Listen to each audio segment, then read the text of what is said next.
ya, atau identifikasi bahaya penilaian risiko peluang.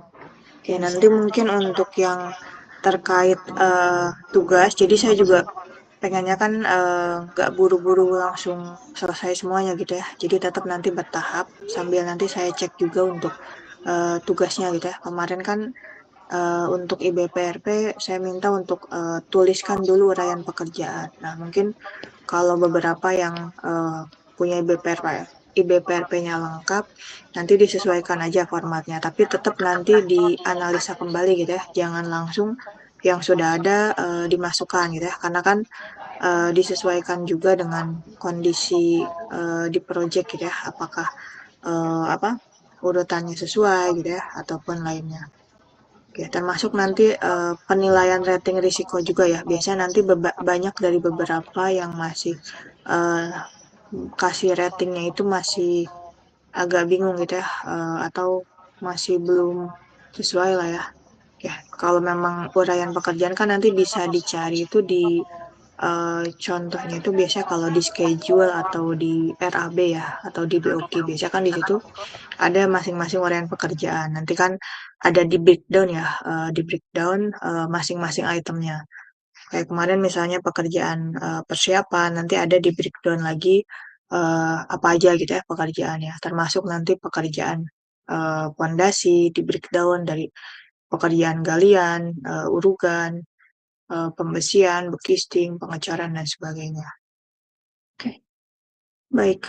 Eh, Terkait dengan yang ini ya, oke sebentar ya saya stop dulu.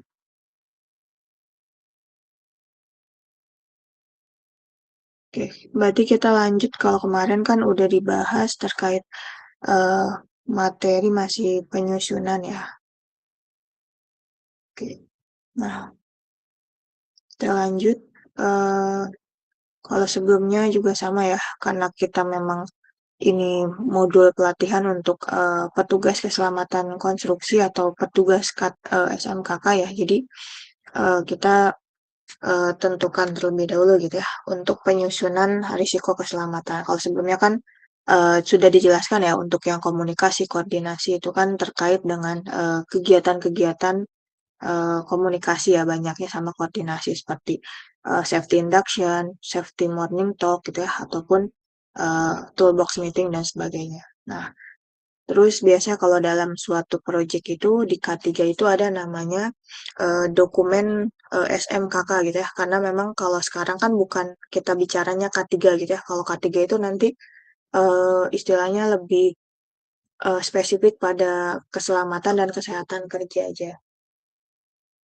Harusnya nanti lebih spesifik juga ke eh, keselamatan seluruh konstruksi gitu ya, termasuk tidak ada kerusakan alat, tidak ada apa keterlambatan juga itu kan termasuk keselamatan konstruksi. Jadi nanti terkait dengan tadi ya di sini untuk yang elemen kompetensinya.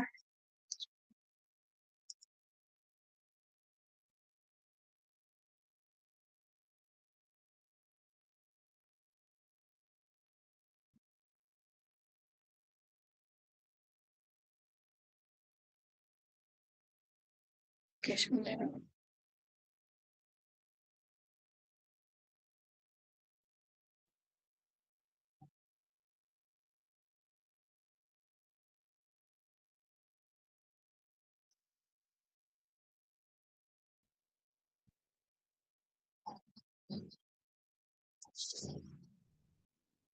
Oke. Nah, jadi kalau di istilahnya unit kompetensi ini kan biasanya kalau untuk yang ikut kegiatan uji kompetensi untuk pengambilan SKK itu biasanya ada namanya SKKNI gitu ya.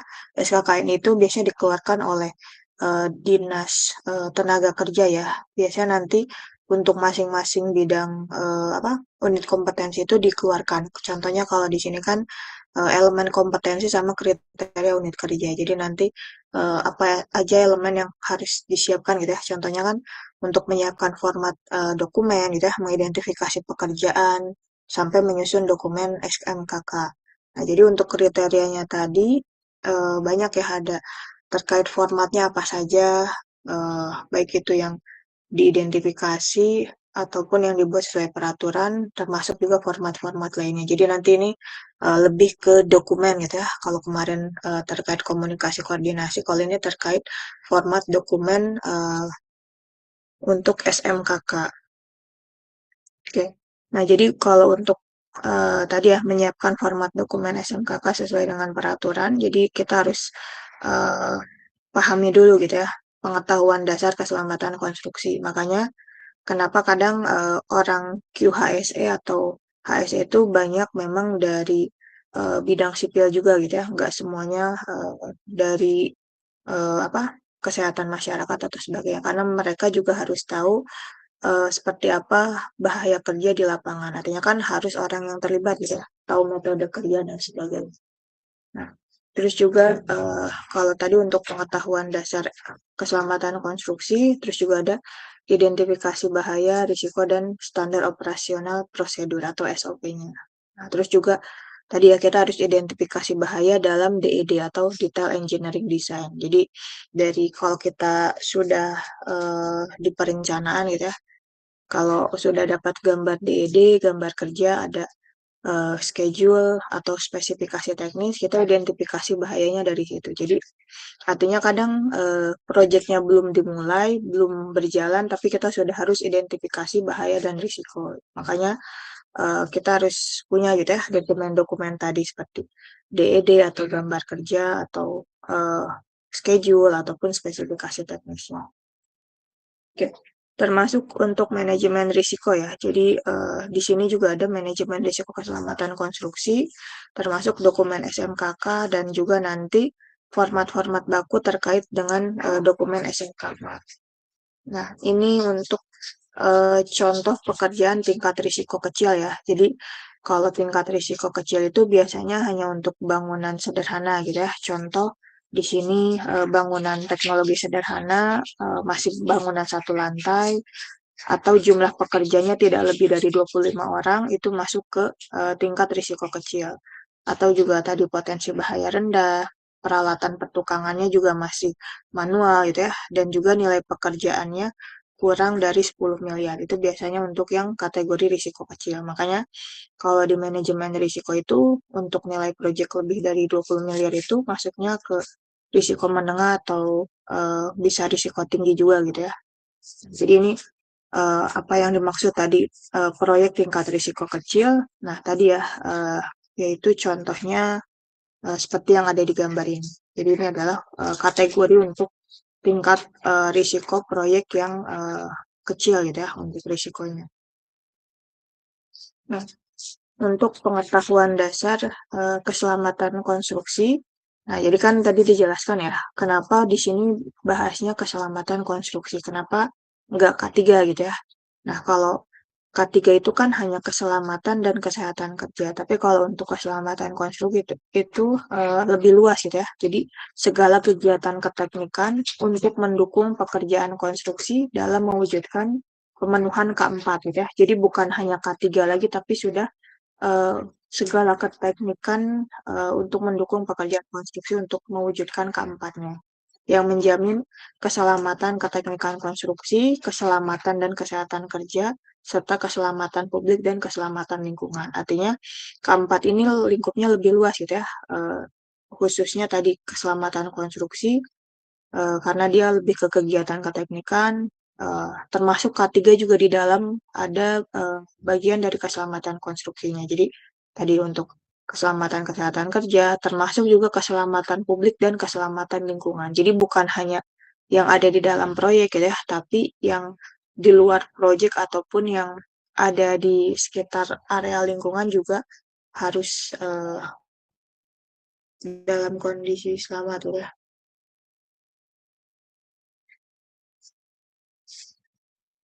Oke, kita lanjut dulu. Nah, jadi itu kenapa tadi selalu saya bahasnya itu keselamatan konstruksi atau K2 gitu ya, bukan hanya K3. Karena memang dari peraturan perundangannya juga sekarang PUPR mengaturnya SMKK gitu ya, Sistem Manajemen Keselamatan Konstruksi, bukan lagi SMK3 gitu ya. SMK3 kan masih keselamatan kesehatan kerja. Ya, nggak apa-apa. Kalau di mata kuliahnya memang masih judulnya K3 gitu ya, karena kan K3 umum gitu ya. Bisa di bidang bidang teknik lainnya ataupun K3 umum, K3 khusus enggak cuma K3 konstruksi aja. Cuma karena kita di sipil ya nanti lebih detailnya bahas yang keselamatan konstruksi. Nah, jadi untuk tadi ya, untuk rekonstruksi keselamatan kecil, kalau untuk yang penggunaan mesin sederhana gitu ya digunakannya. Contohnya ini kan yang umum kita gunakan ya dalam pekerjaan sebuah konstruksi bangunan gedung. Contohnya tadi mesin sederhana itu ada mesin asah atau poles dan pelicin, bisa juga mesin tuang atau cetak, mesin potong dan belah kayu, penyaring pasir, pengaduk, pneumatik yang digerakkan oleh tenaga menggunakan tekanan udara dan kapasitas tekanan gitu ya. Ini biasanya kayak hidrolik gitu ya, bor listrik, hemat drill, perkakas seperti cangkul, palu, pahat, sabit, ataupun alat-alat perkakas lain yang memang eh, apa bisa digunakan oleh satu orang gitu ya dan umum semua orang bisa gunakan. Jadi ini masuknya ke risiko keselamatan konstruksi kecil.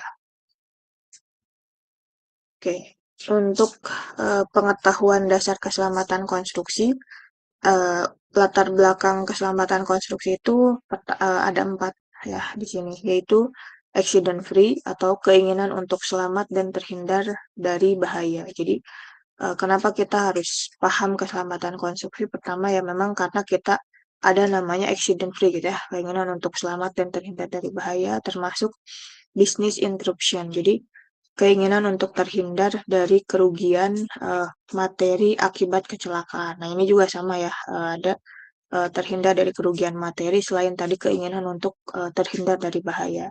Termasuk compliance with law ya, jadi memenuhi ketentuan hukum. Nah, di sini juga sama ya, ada peraturan perundangan, ada dasar hukumnya, termasuk customer satisfaction ya. Jadi desakan dari pihak luar dan tuntutan masyarakat. Jadi makanya tadi kenapa keselamatan konstruksi itu tadi segala keteknikan gitu ya yang dilakukan tadi untuk mewujudkan K4 termasuk ada K3 dan juga keselamatan lingkungan gitu ya dicantumkan dari tujuan dari K2 tersebut.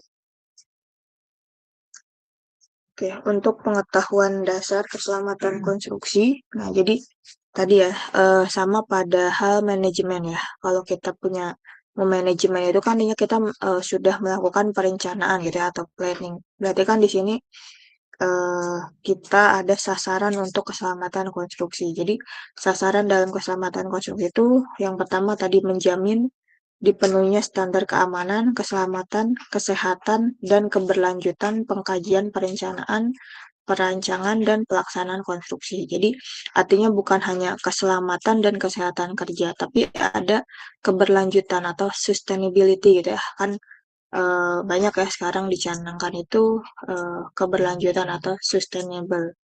Nah, itu juga bukan hanya keselamatan kesehatan kerja di masa kini, tapi juga berlanjut untuk proyek-proyek yang akan datang.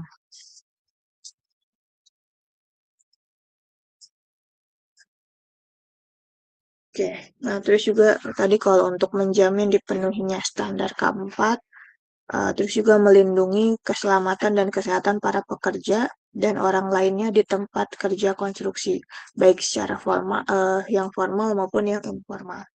Terus juga menjamin setiap material dan alat konstruksi digunakan selamat, sehat, efisien, dan efektif. Nah, kalau di keselamatan konstruksi itu sudah lebih luas ya. Jadi bukan hanya keselamatan dan kesehatan kerja, tapi termasuk juga tadi menjamin material dan alat konstruksi yang digunakan itu selamat, sehat, efisien, dan efektif. Jadi bukan hanya selamat dan sehat gitu ya, tapi ada terkait juga dengan efisien dan efektifnya. Nah, termasuk menjamin proses konstruksi berjalan lancar dan menjamin produk konstruksi dapat digunakan, dirawat, dan dibongkar dengan selamat dan efisien. Makanya nanti banyak ya sekarang bangunan gedung juga konsentrasinya misalnya eh, ada pengelolaan gitu ya, ada apa kelayakan bangunan gitu kan, terus juga terkait dengan green building. Nah, itu juga ya karena kita kan menghasilkan produk ya. Suatu konstruksi itu kan pekerjaan konstruksi itu menghasilkan suatu produk di mana nanti produk yang kita buat itu atau kita kerjakan ya harus dapat digunakan, dirawat dan dibongkar dengan selamat dan efisien. Nah, itu jadi untuk yang standar pengetahuan dasar keselamatan konstruksinya. Oke, selanjutnya untuk pengetahuan dasar keselamatan konstruksi. Jadi eh, kita harus tentukan dulu ya. Kalau ini tadi referensinya menggunakan PP 14 tahun 2021 sama PUPR nomor 10 tahun 2021. Jadi kalau di alurnya ini kan kita dari jenis pekerjaan itu kita tentukan work method statement-nya ya, atau metode kerjanya seperti apa. Kita bisa buat IBPRP atau AKK atau analis keselamatan konstruksinya. Nah, dari work method itu juga kita ada namanya prosedur atau petunjuk pelaksanaan, di mana nanti petunjuk atau prosedur itu menjadi standar keselamatan konstruksi. Contohnya, kayak kita di perusahaan itu ada SOP-nya gitu ya, standar operasional prosedur. Nah, itu juga sama ya, bisa dijadikan standar keselamatan konstruksi dan pelaksanaan pekerjaan nanti itu juga perlu ada dilakukan namanya inspeksi audit keselamatan konstruksi supaya tadi menghasilkan eh, apa rasa aman gitu ya untuk para pekerja di bidang konstruksi. Nah, jadi nanti untuk standar keselamatan juga ini dasarnya gitu ya dari konsep keselamatan konstruksi yang tadi sudah dijelaskan.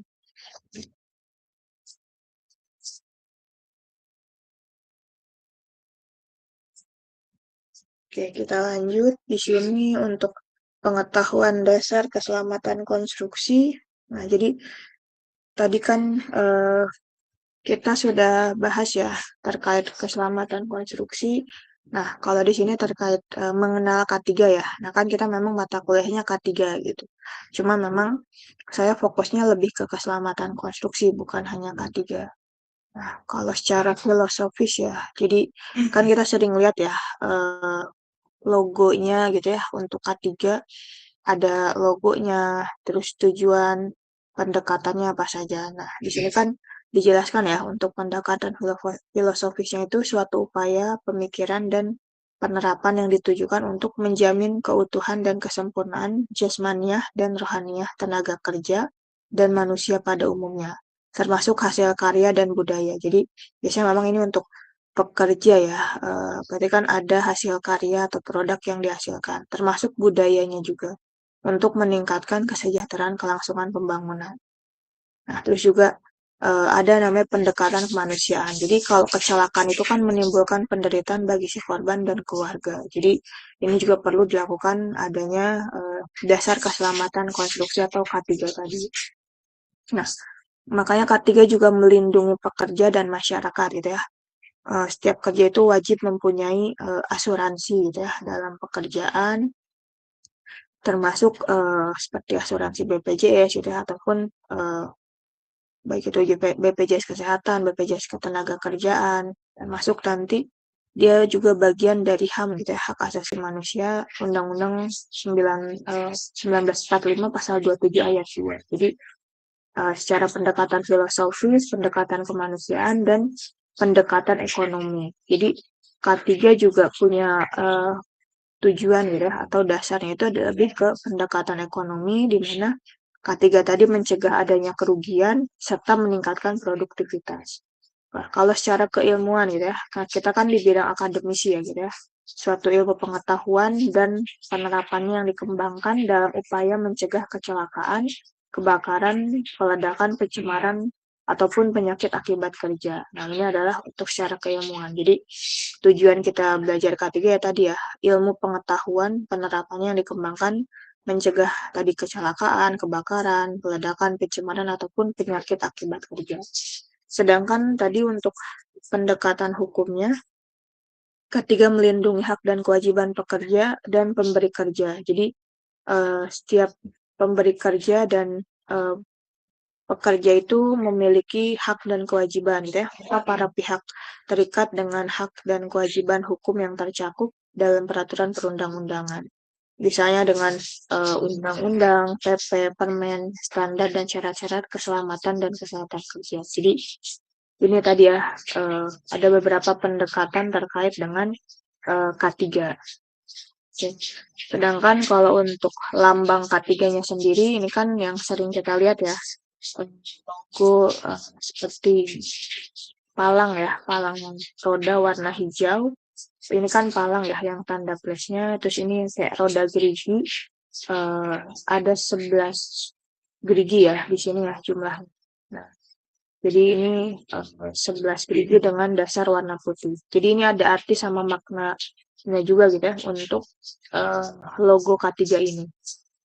Yang pertama tadi ya, bebas dari kecelakaan dan penyakit akibat kerja. Berarti ini kan untuk yang tanda palang ya, sama kayak di logo rumah sakit gitu ya, ataupun eh, apa bidang kesehatan lain. Kalau makna rodanya tadi bekerja dengan kesegaran jasmani dan rohani, terus warnanya juga tadi putih ya, bersih suci, warna hijau, selamat, sehat, dan sejahtera. Sama nanti yang untuk 11 geriginya itu berdasarkan Undang-Undang Nomor 170 tentang keselamatan dan kesehatan kerja. Jadi memang diatur juga gitu ya untuk standarnya.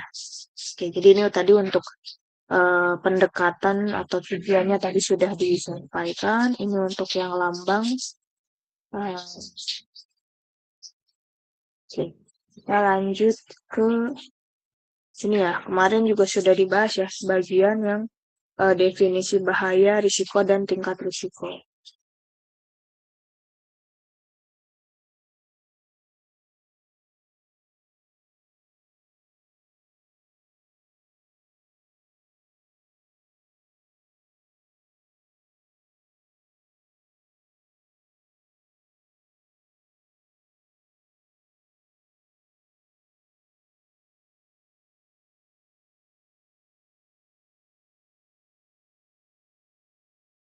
Oke, baik kita lanjut ya untuk yang definisi bahaya, risiko, dan tingkat risikonya.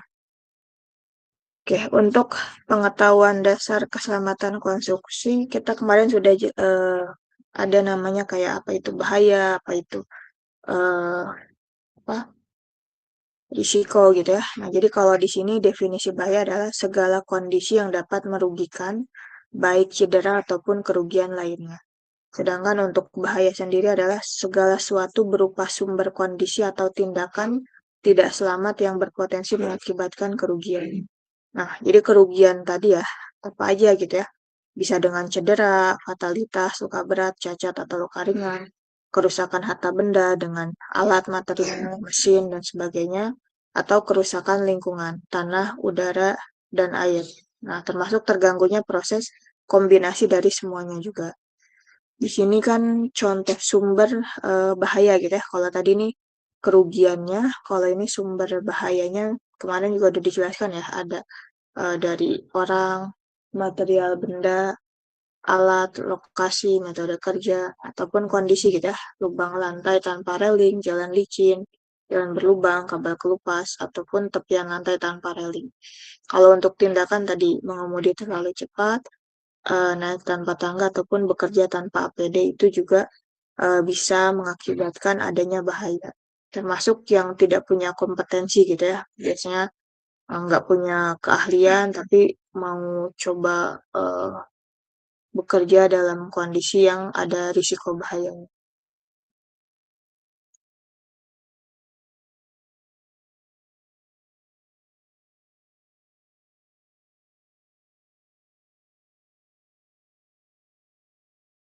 Oke, lanjut untuk pengetahuan dasar keselamatan ya. Tadi udah definisi bahaya, kalau sekarang yang definisi risiko. Di sini untuk eh,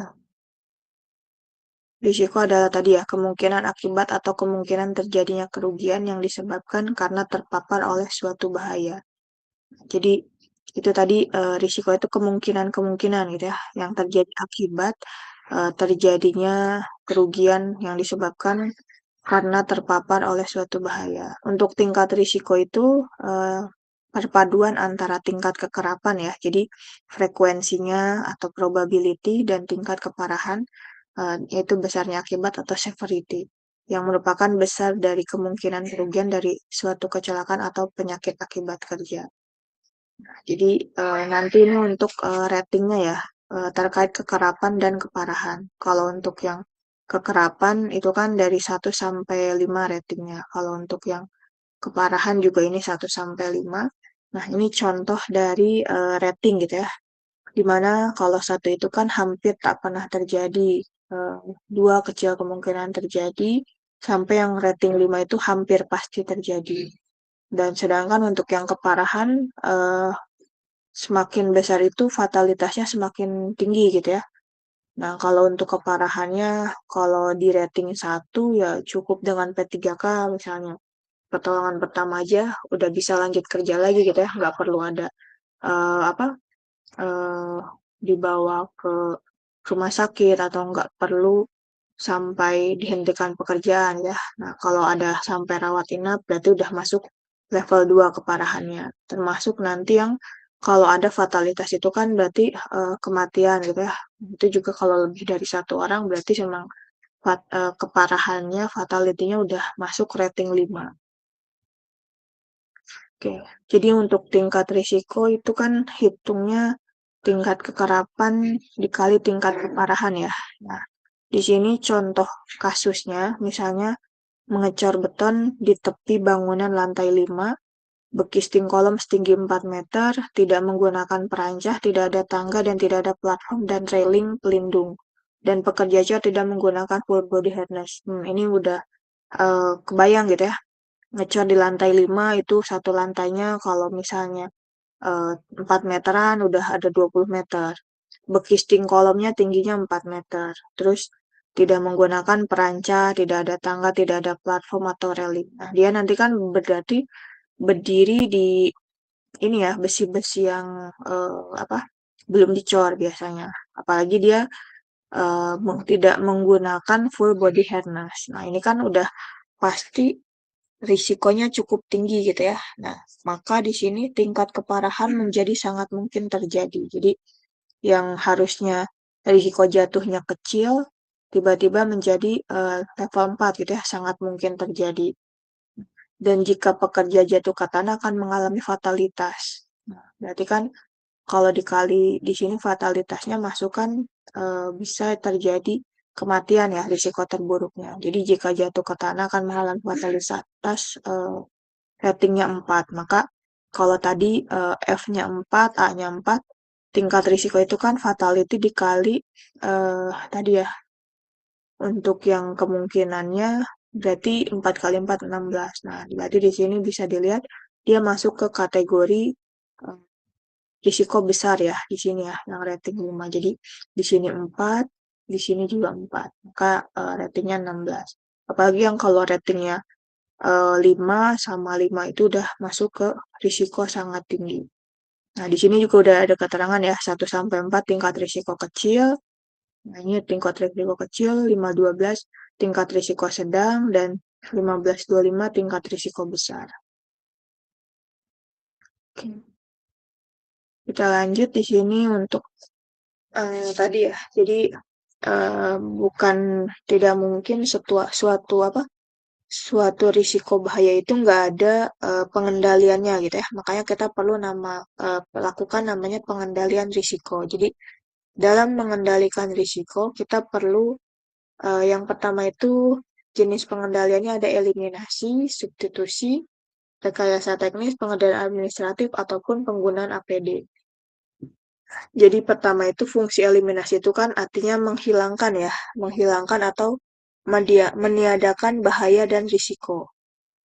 Nah, terus contohnya apa gitu ya? Menghindari bahaya dengan menggunakan remote control misalnya. Kayak misalnya kan banyak ya teknologi untuk survei, ada yang sekarang juga pakai drone gitu ya atau sebagainya. Terus juga substitusi eh, apa? Mengganti alat material, metode, proses, tata letak dengan yang bahaya dan risikonya lebih kecil. Jadi tadi kalau kita di rumah misalnya pasang bola lampu dengan alat lain gitu ya, dengan stick nggak pakai tangga. Nah itu juga bisa ya. Kan ada ya sekarang alat untuk mengganti lampu di rumah, nggak perlu kita naik-naik tangga juga bisa ya. Ada pakai sticknya. Terus bisa mengganti panel asbes dengan eh, yang lebih baik gitu ya, seperti panel GRC. GRC kan lebih aman gitu ya, lebih safety gitu ya. Bahannya juga dibanding dengan menggunakan asbes. Nah, kalau pencegahan kemarin ya bisa diganti atau dikurangi dengan tadi kondisi tidak selamat menjadi kondisi selamat. Contohnya menggunakan perancah, terus juga memasang turap supaya tidak terjadi longsoran pada galian tanah ataupun sebagainya. Kalau administratif tentu pada SOP ya, kebijakan. Artinya nanti pekerjanya dikasih pelatihan, dikasih sertifikasi, dan sebagainya. Termasuk APD. APD udah pasti wajib ya. Makanya jadi kalau bicara K3 nggak hanya melulu tentang APD, tapi tadi ada juga jenis-jenis pengendalian lain seperti eliminasi, substitusi, rekayasa teknis, ataupun pengendalian administratif. Yes. Nah, jadi dalam pengendalian risiko ketika menyusun identifikasi bahaya tadi BPRP, wajib mengikuti hierarki pengendalian tersebut. Jika tidak mungkin melakukan eliminasi dan substitusi, maka minimal menerapkan rekayasa teknis, administratif, dan APD. Oke, jadi kalau eliminasi substitusi ini kan nggak semuanya bisa diterapkan gitu ya, seperti meniadakan bahaya ataupun mengganti alat itu kan nggak semuanya ada itu, tapi berarti kita bisa minimal adanya dengan tiga hal ini gitu ya, rekayasa teknis, pengendalian administratif, dan APD. Oke, untuk pengetahuan dasar, ya ini banyak ya jenis-jenis baik keselamatan yang sering kita lihat ya. Banyak rambu-rambu juga. Misalnya tadi bahaya keselamatan kerja yang mungkin terjadi itu apa aja gitu ya di proyek. Misalnya bahaya ketinggian, ada energi gravitasi, bahaya struktur ambruk, energi mekanika, bahaya kesetrum gitu ya, energi listrik, bahaya benda bergerak, adanya energi kinetik, bahaya tabrakan juga bisa ya energi kinetik, termasuk bahaya longsor, kebakaran, bahaya tersandung, radiasi, ataupun bahaya lainnya yang umumnya termasuk dalam kategori bahaya fisik. Jadi ini tadi contoh-contoh jenis bahaya. Jadi banyak aspeknya ya gitu ya yang bisa membuat suatu hal pekerjaan itu memiliki bahaya ataupun risiko bahaya. Nah, kalau kemarin juga sama ya, ini kayaknya udah dibahas juga ya di pertemuan sebelumnya. Jadi kalau untuk jenis-jenis bahaya kesehatan itu tadi ada yang bahaya fisik, bahaya kimia, biologi, ergonomi, ataupun psikologi. Jadi artinya bahaya itu nggak cuma secara fisik ya, bisa juga diakibatkan adanya bahan kimia, terus juga eh, adanya dari secara bahaya biologi gitu ya. Kayak dulu zaman-zaman COVID gitu ya, kan ramai banget ya, ada apa eh, banyak kayak social distancing dan sebagainya, terus penyebarannya juga eh, menular gitu ya. Bahaya ergonomi gitu ya. Biasanya kan kita kalau udah nyaman bekerja di posisi tertentu kadang lama-lama bisa mengakibatkan cedera gitu ya. Seperti apa posisi terlalu mendangak gitu ya atau terlalu banyak duduk juga itu bisa mengakibatkan risiko apa bahaya gitu kan untuk kesehatan termasuk bahaya psikologis ya biasanya beban kerja, pelecehan atau kekerasan termasuk intoleran dan lain-lain. Jadi ini juga bisa gitu ya mengakibatkan tadi dengan kadar dan waktu tertentu maka risikonya menjadi besar. Ini contoh-contoh bahaya-bahaya yang tadi disebabkan oleh fisik, kimia, biologi, ergonomi, dan psikologi. Oke. Nah, untuk jenis bahayanya, jadi tadi ya, secara fisikal, chemical, electrical, mechanical, psikologi, biologi, sama ergonomi. Jadi, aman yaitu bebas dari bahaya, bebas dari gangguan, terlindung, tidak mengandung risiko, tidak merasa takut. Jadi artinya apa definisi aman itu lebih luas gitu ya, bukan hanya merasa eh, apa bukan merasa bebas dari gangguan atau terlindung aja, tapi juga tidak merasa takut gitu ya. Dalam hal ini aman gitu. Oke. Terus tadi untuk pengetahuan dasar keselamatan kemarin juga ada ya yang ada unsafe dan unsafe condition dan unsafe action ya. Jadi kalau unsafe action kan berarti perilakunya. Kalau unsafe condition berarti kondisinya yang tidak aman.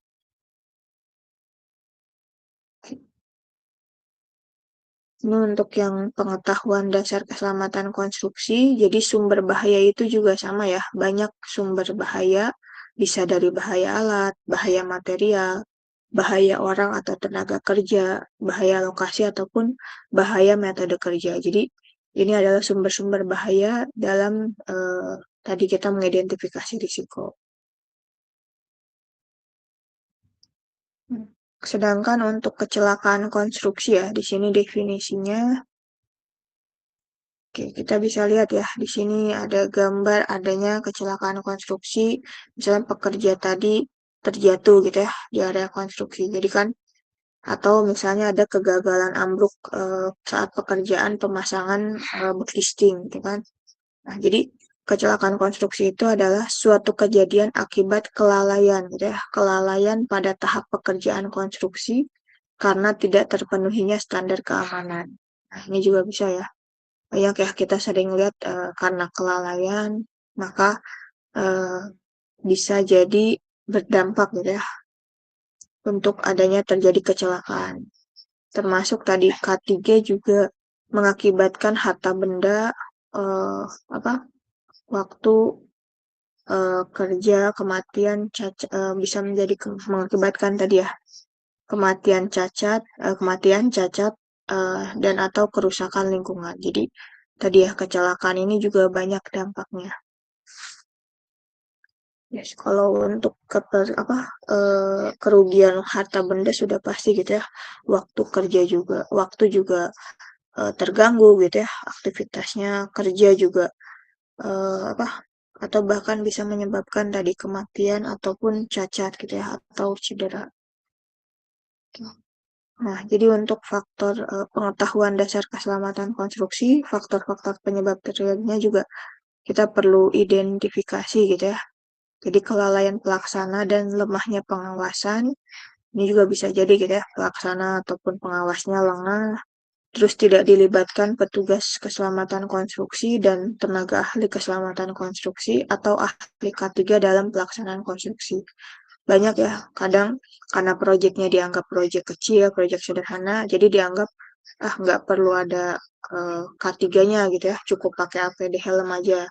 Padahal kan nggak sesederhana itu gitu ya. Pekerjanya juga perlu ada perlindungan seperti apa? Ada asuransi dan mempunyai sertifikat kompetensi dan sebagainya. Termasuk penerapan SMKK tidak dilaksanakan secara konsisten. Banyak ya perusahaan-perusahaan mungkin yang masih eh, belum standar safety-nya terpenuhi. Termasuk juga ini apa eh, melanggar ketentuan yang berkaitan dengan keselamatan konstruksi. Kadang banyak ya kita lihat apa beberapa hal yang mungkin dilanggar gitu ya, apalagi pekerja ya. Memang sudah pasti kalau pekerja dikasih arahan itu mereka akan banyak alasan gitu ya.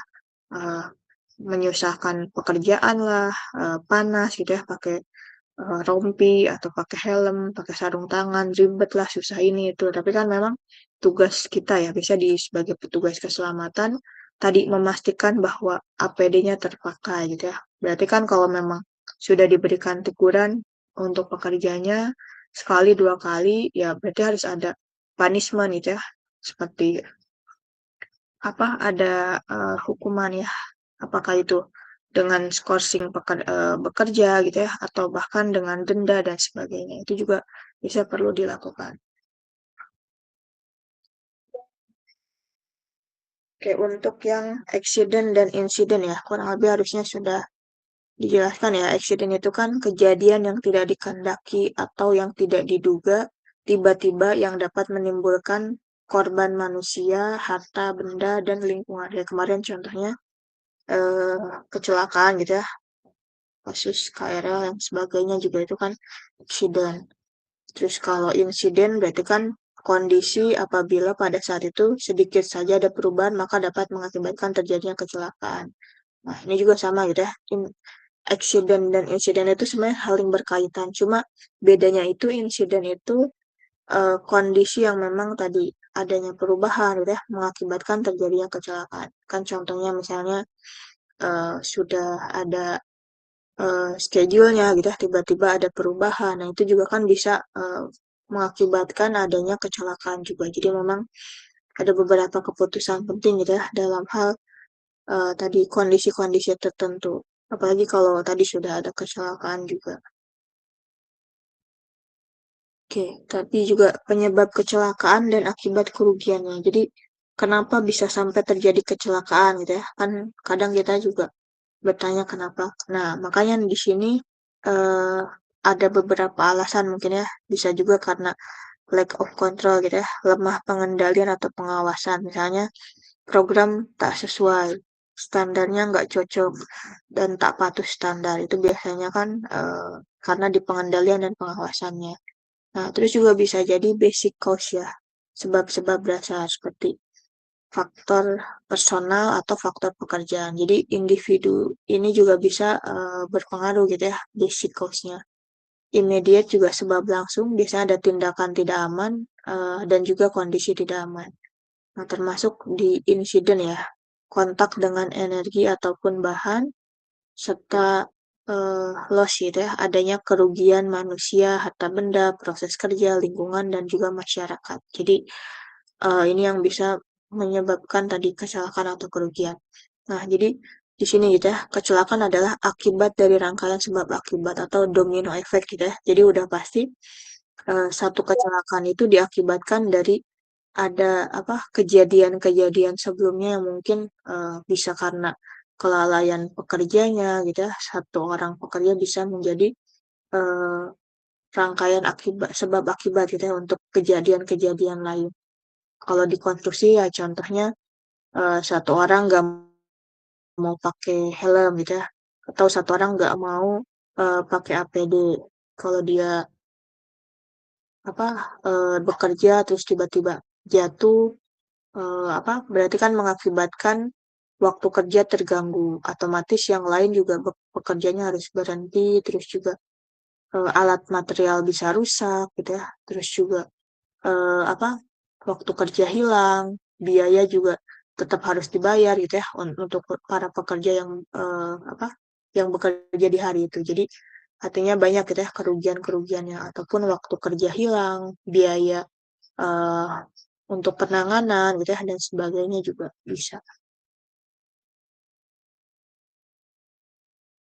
Oke, baru nanti kita jelaskan untuk yang APD APK ya. Mungkin kalau di sini udah tahu ya apa itu APD gitu ya, sering dengar ya. APD itu kan helm, rompi, apa sarung tangan, sepatu safety, body harness, celana kerja, earplug, masker ataupun lain-lain sebagainya. Artinya alat pelindung diri itu kan setiap sarana pelindung bagi diri pekerja yang wajib digunakan untuk melindungi tubuh dari paparan bahaya secara langsung ketika melakukan pekerjaan antara lain tadi ya, alat pelindung dan sebagainya. Artinya APD ini adalah alat-alat pelindungan yang menempel pada badan gitu ya. Topi, kacamata itu kan semuanya dipakai ya, melekat di badan.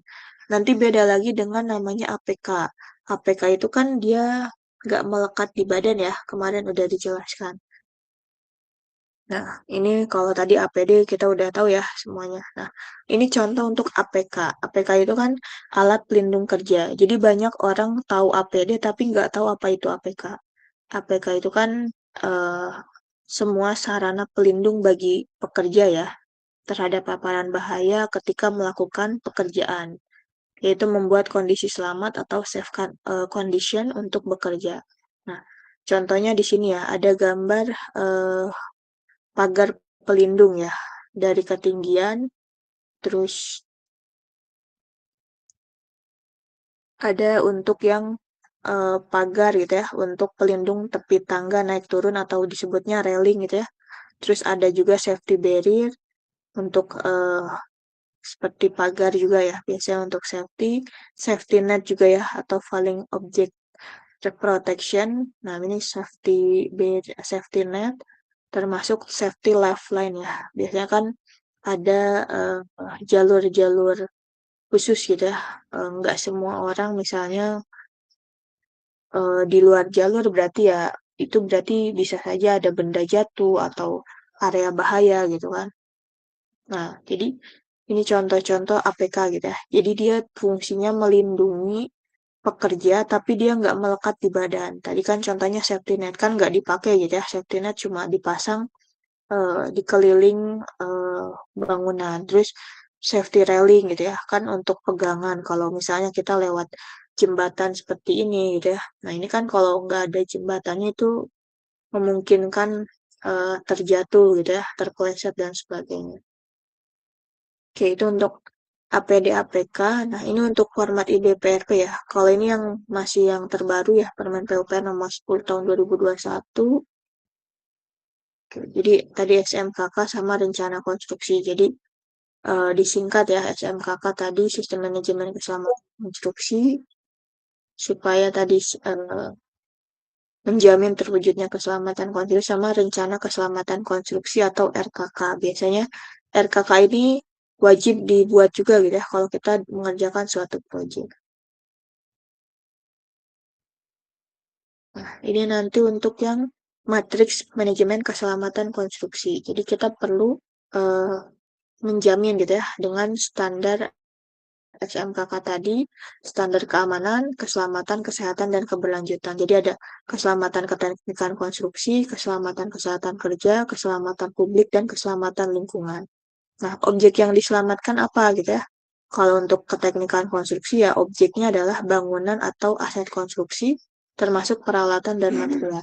Sedangkan untuk eh, keselamatan dan kesehatan kerja itu objeknya adalah pemilik, pemberi kerja, tenaga kerja, pemasok, tamu, subpenyedia, ataupun jasa.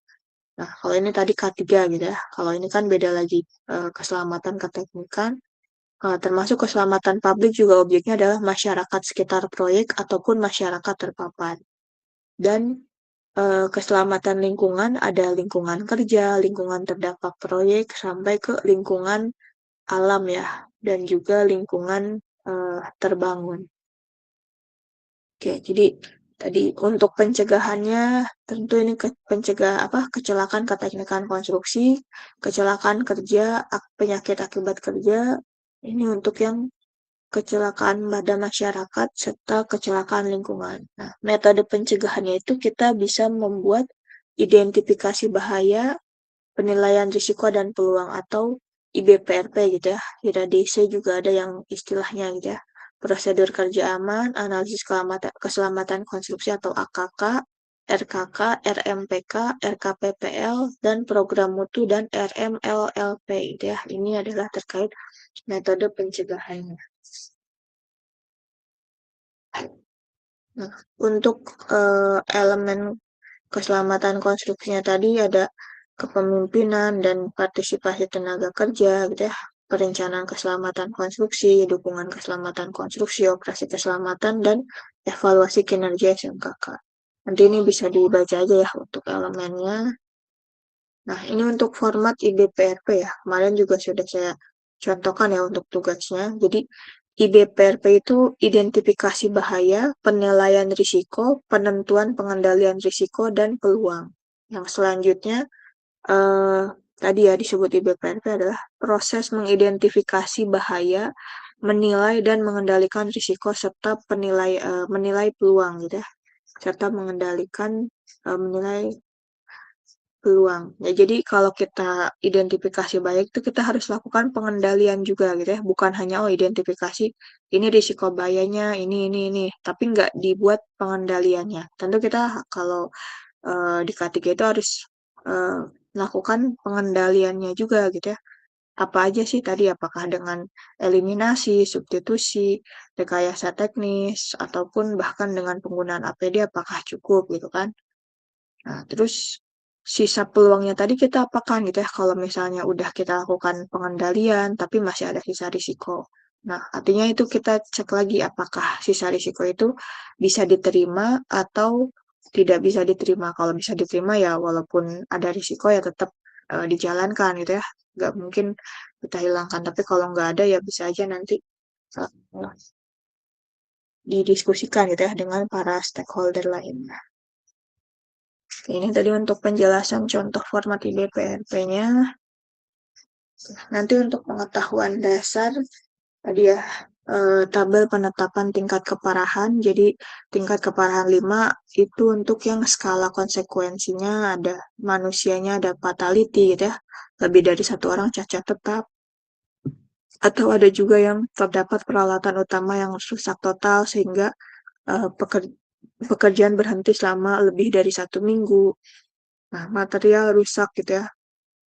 Itu juga bisa mengakibatkan pekerjaan berhenti lebih dari 1 minggu, termasuk lingkungan atau fasilitas publik juga. Jadi tadi ya, terjadi kerusakan lingkungan di Taman Nasional yang berhubungan dengan flora fauna ataupun sebagainya. Atau bahkan mengakibatkan terjadi kemacetan lalu lintas lebih dari 2 jam juga itu masuk ke keparahan tingkat 5. Ini juga sama ya, akses jalan juga sama. Itu biasanya memang udah kategorinya risiko tinggi.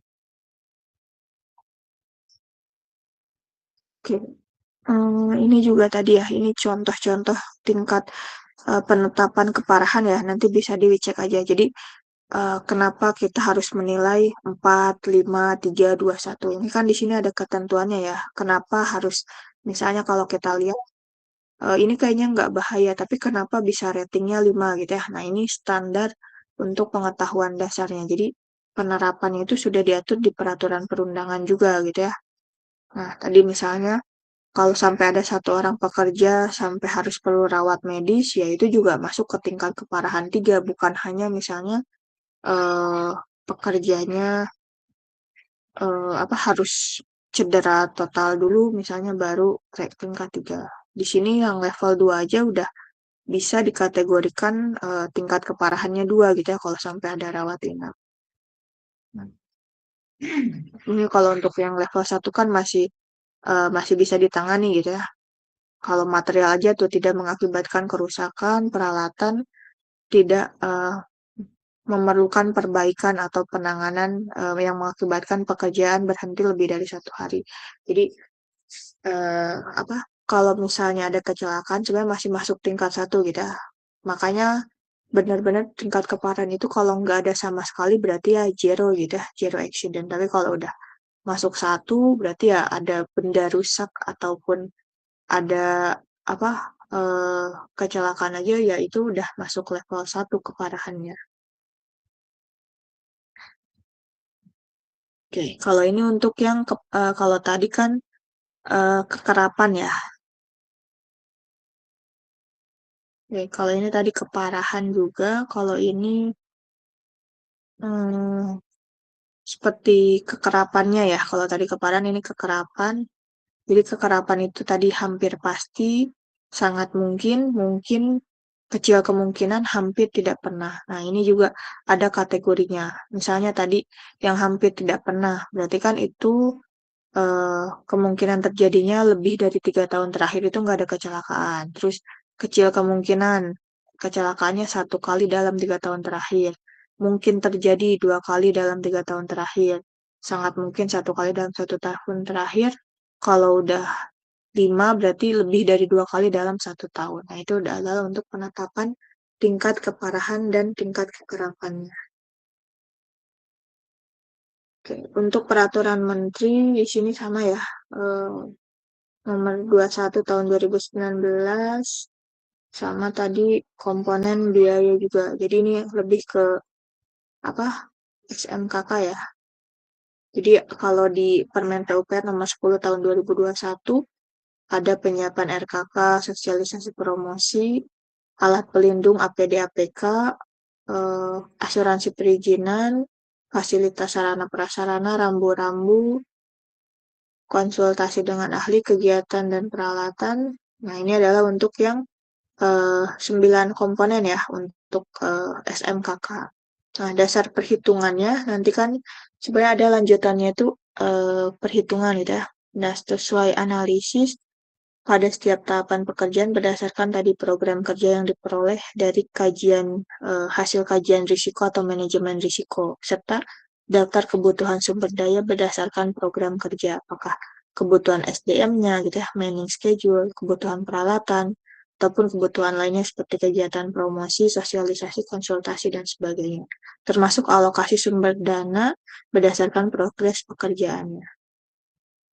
Oke, ini nanti mungkin kalau yang mau buat RAB untuk K3 gitu ya. Jadi di K3 juga ada RAB tersendiri. Jadi nggak harus melulu ikut dari masuk ke RAB pekerjaan ya. Jadi nanti K3 itu di project dia punya RAB tersendiri. Jadi akan terpisah gitu ya. Karena memang ada anggaran biaya K3 tersendiri. Dan itu kalau dulu mungkin masih ditembak gitu ya, 2% atau 3% dari total project. Kalau sekarang nggak boleh lagi ditembak atau ditentukan asal hanya berapa persen, tapi harus benar-benar dihitung berdasarkan WBS, schedule atau kurva S, dan juga jenis pekerjaan. Tadi perlu identifikasi penilaian risiko sama pengendalian. Baru nanti tentukan sasarannya apa, programnya apa, biaya umum, serta biaya yang melekat di konstruksi. Nah, baru nanti dihasilkanlah biaya K3 gitu ya di prosesnya.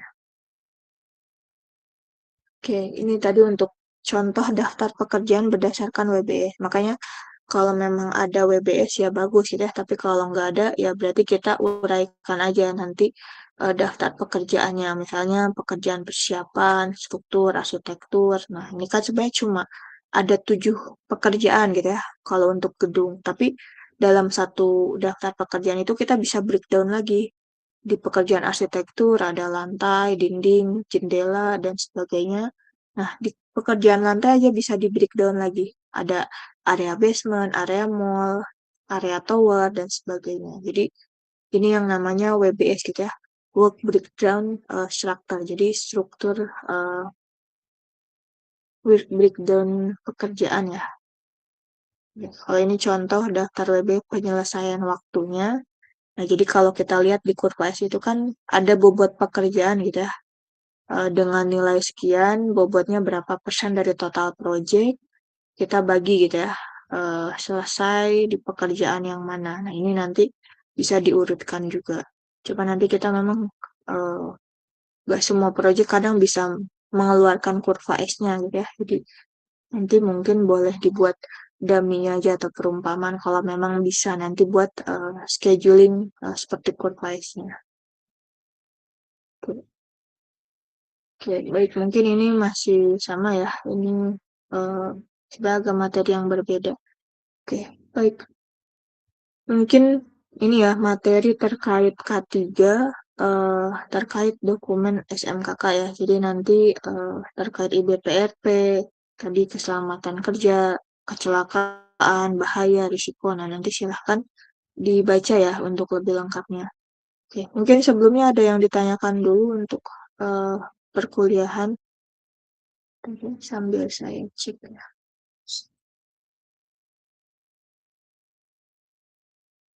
Oke, ini saya sambil cek juga ya absennya. Ada berapa orang sih totalnya?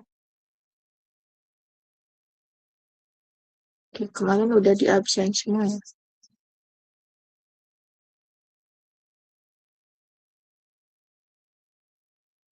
Oke, sebentar ya, saya cek K3 23.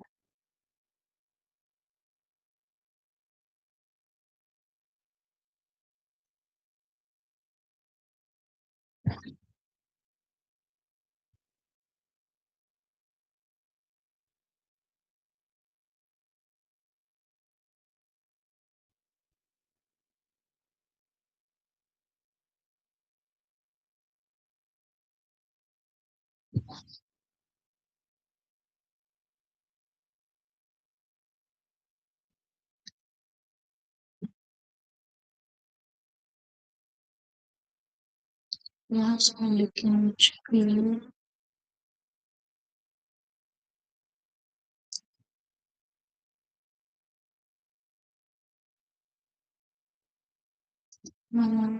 Apa nih?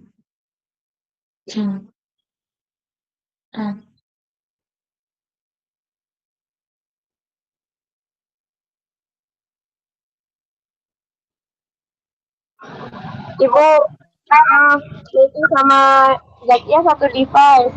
Gimana? Meika sama Bentar ya. Zakia satu device, Bu. Iya, Oh, Bu. bareng ya? Oke, Iya, Bu. bentar ya. Iya, Bentar. silakan. Gian ada ya? Nika sama Gian. Bentar ya, saya sesuai urutan dulu. Gian hadir ya. Terus Hadir, Bu. eh, Raditya ada nggak? Raditya Naufal. Raditya nggak ada ya? Adelia Nada Bu. ada ya? Oh, Raditya ada. Adelia Nada ada. Subadri ada ya? Subadri kayaknya Hadir, Bu. ada. Vina Purwayanti ada. Ada, Bu. Viola ada ya? Viola Maharani. Sanzina ada nggak? Sanzina kemarin saya Hadir, Bu. hadir ya. Oke. Denny Afriansyah ada. Denny Salsabila. Denny ada ya. Salsabila ada ya. Salsabila.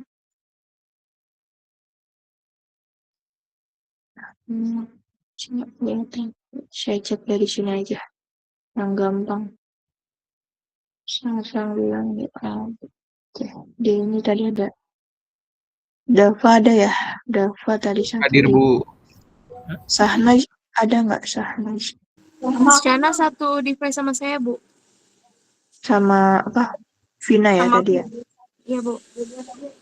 Meika tadi bareng ya sama apa? Meika tadi Zakia, sama Bu. Zakia Sama ya. Zakia, Ibu. Ya, terima kasih, Bu. Bentar ya.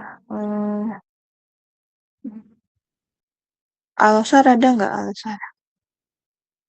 Alsar baru Ada, ya. Bu. Oh, ada. Syaiful Nurrahman ada. Syaiful Nurrahman. Jadi ya. Dimas Bayu. Dimas Bayu nggak ada ya. Dimas Bayu sama Cynthia ya.